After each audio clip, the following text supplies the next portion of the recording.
common problem I see, again, going back to high octane sales environment, is addiction. Because a lot of the times people, cold calling all day, getting cursed at, it's just things are moving so fast and they make that as an excuse to relax or unwind through addiction. So that's one problem. The other problem, probably worse, is they never get started with doing the right thing, right? They're just addicted to some kind of addiction. It could be as simple as porn addiction to something a lot more complex. So do you have any practical advice, Sheikh, to how to snap out of that trigger, of that loop of addiction? The first thing is understanding that I am not an addict. First, you have to accept you're an addict, of course.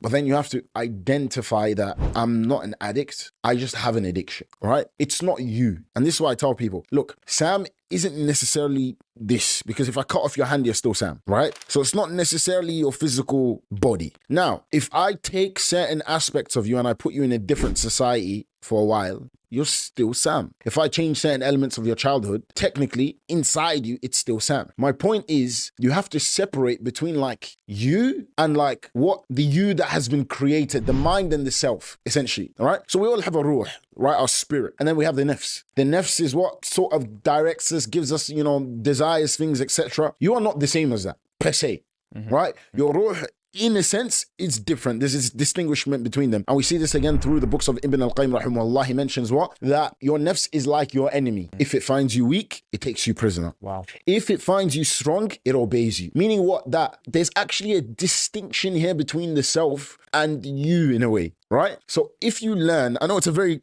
difficult concept to gather, Powerful. right? Yeah. But if you learn to understand that these desires are thoughts, and I'm not necessarily these thoughts or desires. I can choose which ones to fully tap into, which ones to fully embrace, and which ones not to embrace.